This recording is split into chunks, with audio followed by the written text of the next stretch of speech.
Welcome to Falun in Sweden.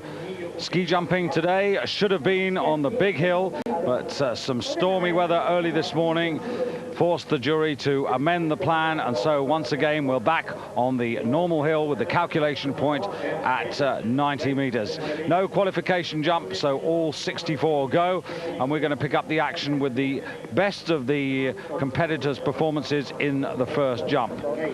Bruno Reuteler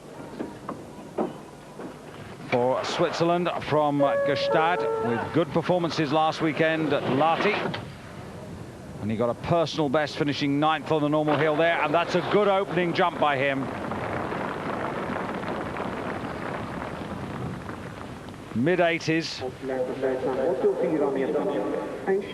Wind certainly much calmer than it was, and 84 meters, but good style. Look at those marks there, and he's certainly the Swiss who's in form. He's really the only man of the whole squad that Sepp Zahender's got jumping anywhere near to his potential. So 19s, and he takes the lead. Now Jani Soininen. Soininen, very good form, 4th, just missed the podium 24 hours ago on this hill. Good power off the end of the table. A little bit longer than Reuteler, a meter or so to the good. And the style usually depend, but look at the difference there. The Norwegian judge only giving him 17.5, and a big discrepancy. Now Funaki, who described himself as a little bit mad yesterday, he jumped 91.5 meters in the first round and then did a little showing off and fell over and touched the snow and lost half of his marks. And this time I'm sure he's not going to muck about. 7th at the end of yesterday's competition, thanks to a 97.5 meter second effort, and the 3rd best jumper of the season, 89 meters, and Funaki goes ahead of Soininen. Now his teammate Ito just working out what he's going to do.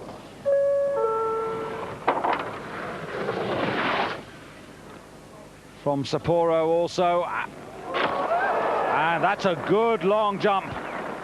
First man over 90 meters in this opening round.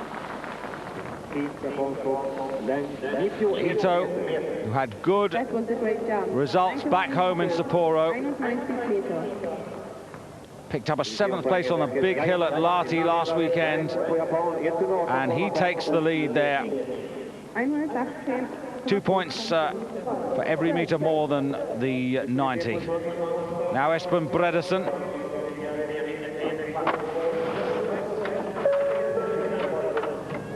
Defending World Cup champion, but a shadow of his former self so far this season. And he's got a 90-meter jump in. Pretty similar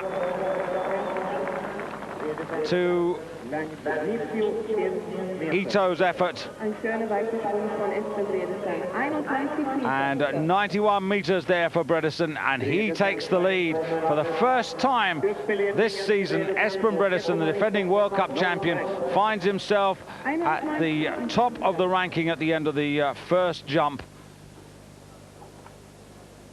But this is how they're going to start the second jump. The best 35 going as ever in reverse order.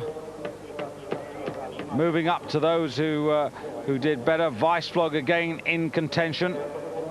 WEISSFLOG who finished 3rd on the podium, and CECON with a lot of ground to make up. The second jump after the break. So here is Roberto CECON getting ready for his second jump. A very disappointing 24th after the first round. The man who 24 hours ago registered his 6th World Cup victory with superb efforts, Roberto CECON. 93 and 95.5 meters respectively yesterday, but he's nowhere near that. And that's over 80, better than the first jump of 75.5, but it's the timing and the jumpers all reflecting just how tired they are, the travelling as well as the competition. And I think there are quite a few of them who would dearly like a break. Now Jakub Sukacek for the Czech Republic. Personal best of second on that one jump competition in Lahti last Sunday.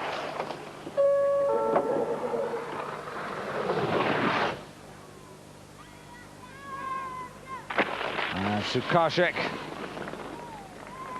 a little bit longer there than Chacon, but nothing that's going to haul him up. In fact, just looking at that again, I've read the line slightly in his favour. It's actually less than 80. As you can see, 75.5. And to be honest, the first round, where nobody jumped longer than 91 meters, a bit of a disappointment, and no particular reason why, in the conditions which are certainly a lot kinder than they were earlier in the day, that these men should not do better than they are. But there almost seems to be a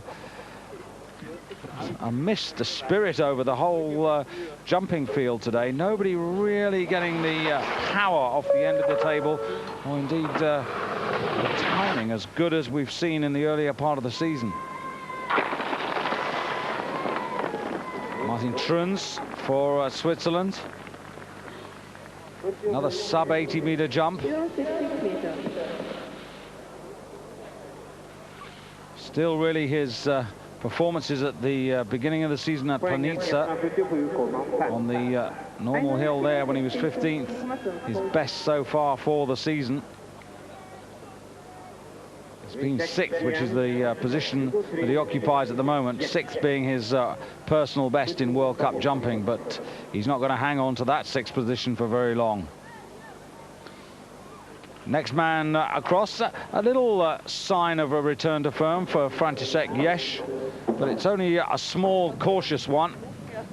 JEZ, she finished 9th here on this hill 24 hours ago.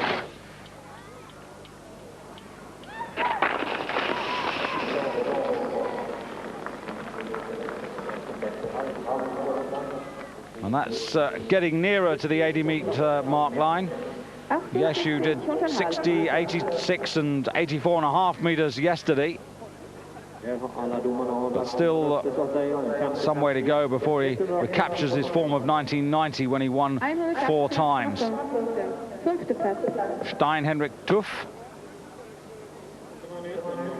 Teammate Frodhare still out of action after his training fall at Lahti about 10 days ago. So TUFF, yet another opportunity to take advantage.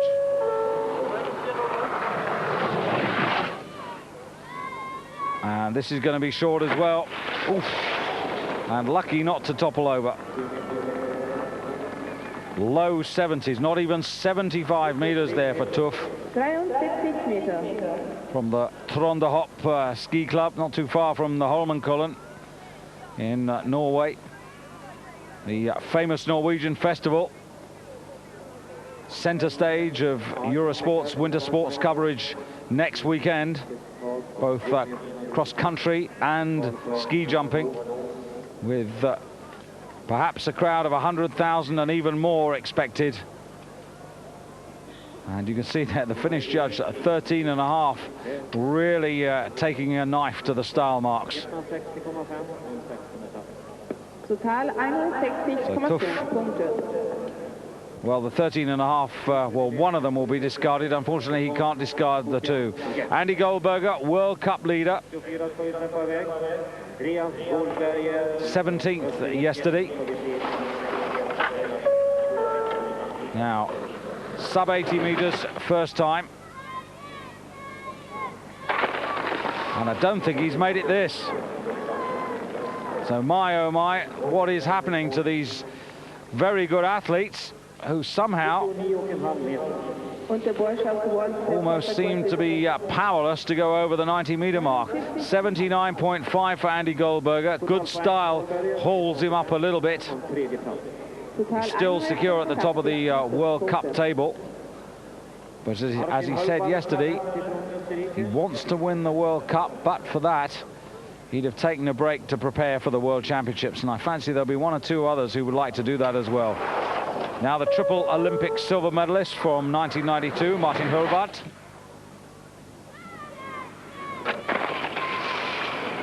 Not as long as Andy Goldberger.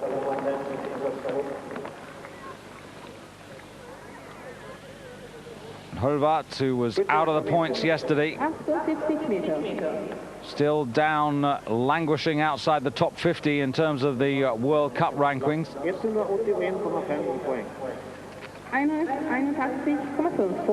Still a youngster, only 20. Now Reinhard Schwarzenberger. Schwarzenberger 21st yesterday.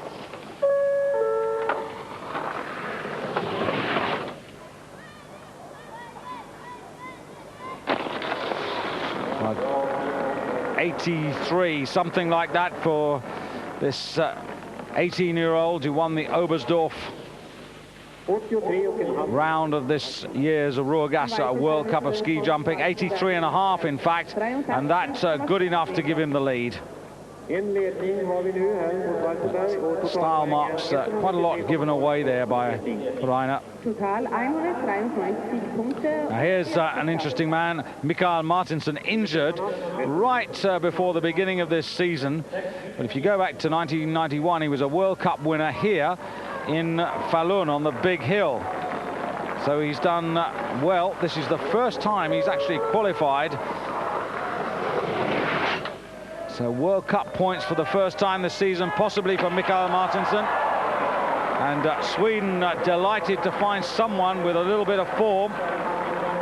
That's just about the same as Schwarzenberger, I'd say. He was 32nd yesterday, Martinsson. So just away from the points, and that's the lead. And certain to get something out of today, and that will really cheer him up. So good effort by Mikael. 26 now. But the heady days of Jan Boklov, who won the World Cup for Sweden, a little remote and distant in the memory at the moment. Martinsson from Schwarzenberger. Sweden, Austria, Germany, Zygmunt, Jökulsøy and Goldberger. Jökulsøy and Zygmunt, who went early in the second round. Now 37, Robert MEGLIC for Slovenia, just 20 years of age.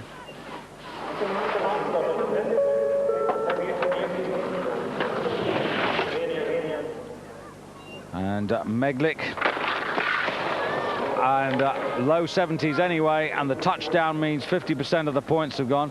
Just while we see poor Robert once again coming off the tail, left it very late. And 80 meters, and just the ski canting on the edge, couldn't hold the balance, and you can see there, well, 75% of the marks almost lost for style.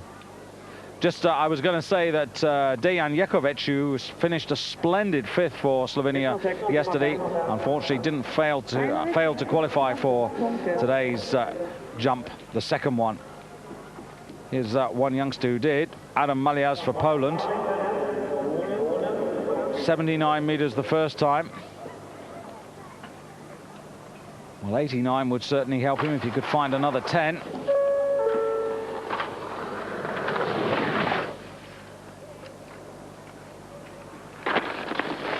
Hasn't done it. Had a very good result in Innsbruck when he was 17th on the big hill, but this is really his first season.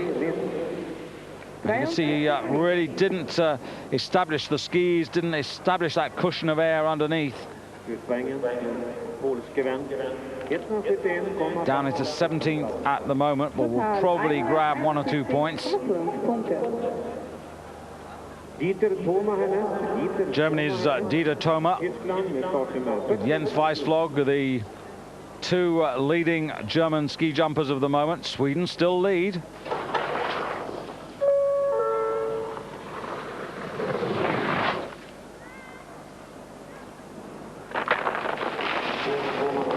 Well, it wasn't very convincing from THOMA. Short. And the style, I just wonder whether they will actually take off a full 2 marks. Well, they have. They're taking 2.5, and in one case 3, 71.5, and THOMA tumbles down. Really didn't get the telemark, as you could see on the replay. So the crowd very, very subdued. They've been out and about on the trails for the cross-country races. Now back in the stadium with the men's relay still to come. Jani Ahonen. Ahonen, only 30th, only a single point out of yesterday's event. Oh, and at last, somebody over 80. We're really hoping that people will get nearer to 90, but 80 would be a relief at the moment. And that's 85 meters for Jani Ahonen. And he's the new leader at the moment. Second best ski jumper of the season so far. The Garmisch winner on New Year's Day. Okitaka Fukita from Japan, from Sapporo, just 22.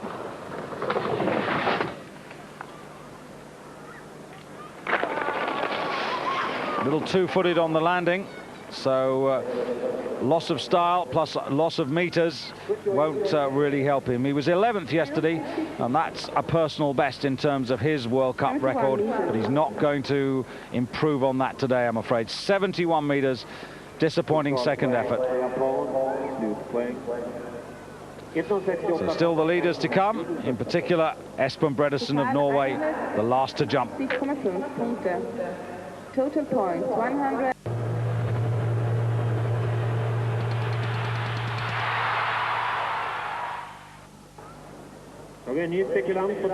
Out on the bar now, this is Ari-Pekka NIKKOLA. NIKKOLA's consistency could hardly be faulted in the early part of the season. Just recently, though, off the ball a little bit. 15th yesterday, 8th at the moment in the season's rankings. Good style with the body, and I just wonder whether he's got the telemark there. It's under 80 anyway. Maybe a little bit early. Got quite a punch into the air, but 78 meters doesn't threaten the podium.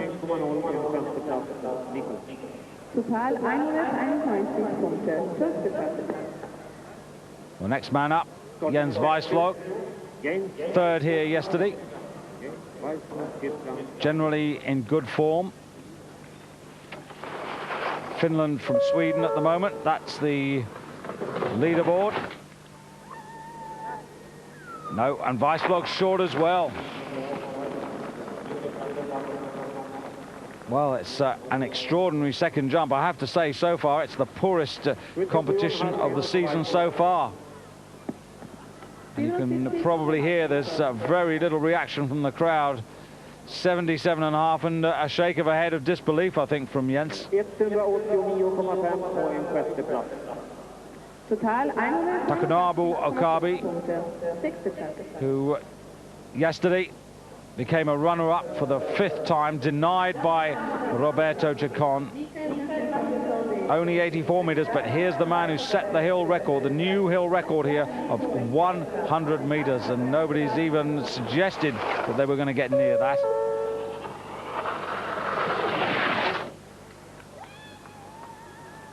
And OKABE's not going to get near it either. Sub 80.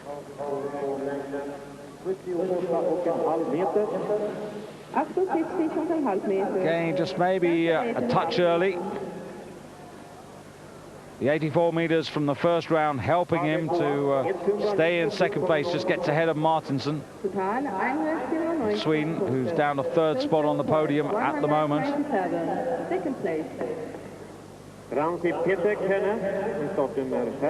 Slovenia's Frankie Petek, not in the points yesterday.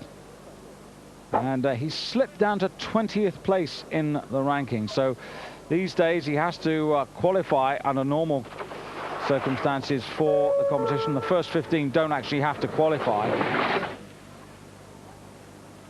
But Petek's outside that exclusive club at the moment.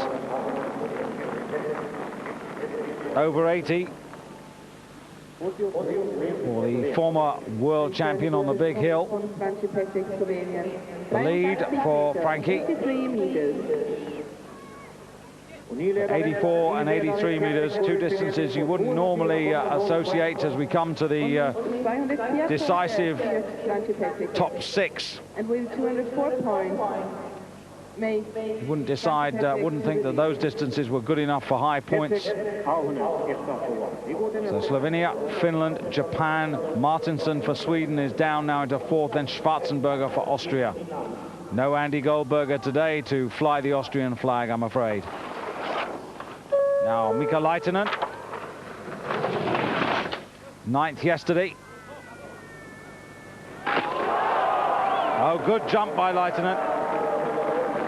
I say that in context, though. 87.5 for Laitinen. That's certainly going to give him the lead, as you can see. Laitinen, in fact, 9th equal yesterday with Yesh. And he managed to get over 90 meters in the first round, but not today. Bruno Reuteler, Swiss #1 of the moment from Gstaad.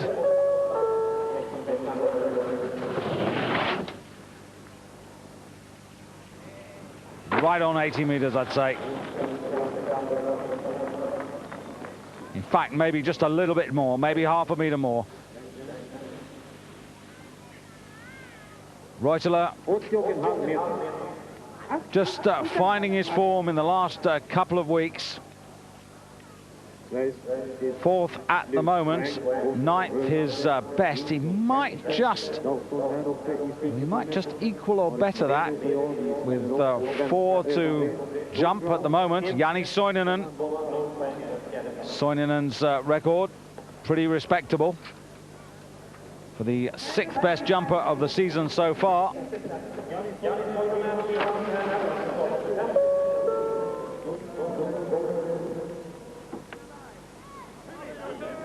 That was pretty smooth there from Soininen, and gets a result. It's not 90, but it's as close as anyone's got in this second round. 89 meters for Jani, who's been 3rd on numerous occasions and 4th. And he takes the lead with 89 meters, and the telemark is granted. So Finland back in the lead with 3 to jump. And it's the big risk taker for Japan who comes next, Kazuyoshi Funaki. 19 still. This is first season, and what an impact this man has made. Not today, though. That's going to come in short, and it is. Low 80s. And he was 7th yesterday. And it doesn't really help his cause at all. Having said that, with everyone jumping well below par, Funaki, with 2 to jump, could be 3rd, could be 2nd, but might be 4th. So Ito, one of only 2 who jumped over 90 meters the first time. And that's less than Funaki. So quickly looking at those two, Funaki had 89 in the first and 84 in the second. Ito was the longer. There can't be much between them. 219.5. In fact, Funaki and Ito, the 2 Japanese jumpers, are equal. Absolutely equal on points. second place to both of them for the moment. Well, now Espen Bredesen, 91 meters. I don't think he could have imagined that when he started out today to climb the hill for the first time that he'd find himself in this situation. But anything reasonable might give him victory, and that's not bad. It's not brilliant, but it's 84 meters, and with the 91, remember Kazuyoshi Funaki jumped 84, but he was a couple of meters shorter in the first round, and Bredesen's got it. Bredesen has got the win. Well, what odds at your bookmaker for Bredesen to come back? It's more than a year since he last won his victory. That was victory number 7, and here he is with victory number 8 on the eve of the great Norway ski jumps at Lillehammer on the Olympic Hill on Wednesday night, which you can see live on Eurosport, and then next week the classic Holmenkollen. And if this doesn't bring a few Norwegians out, well, nothing ever will. Not that you need to encourage them to come to a ski jumping festival. And the world's press get round the defending champion and probably saying, are you as surprised as we are? This is the second effort. Again, could have left it a little bit later, I think. You can see the movement in the skis. Bredesen getting 19s for style. Just one dissenter, really, but good enough to give him the victory with 224 points ahead of Jani Soininen, who's a point and a half behind, and then the two Japanese, there's Funaki coming in to congratulate everybody. But it's Espen, the man who's had, what one has to say, a really strange season up till now, back on top. And although he clearly deserves the victory, perhaps we shouldn't read too much into this result. So Bredesen for Norway gives Norway their first victory of the season. Soininen gets his best result of the season. He goes into second place. The two Japanese happy to be locked together in third. Leitinen continues his consistent progress. Further down, Ari-Pekka NIKKOLA, you can see in 13th. WEISSFLOG equal Jökulsøy, who continues to make a little progress, with Goldberger getting a few more points to underline that he's still the man to beat in the World Cup. So, as I said, from here, the circus moves across a little to the west to Lillehammer, site of last year's Olympics, for floodlit ski jumping on Wednesday night around 6 o'clock. So do join us for that. For now, though, from myself.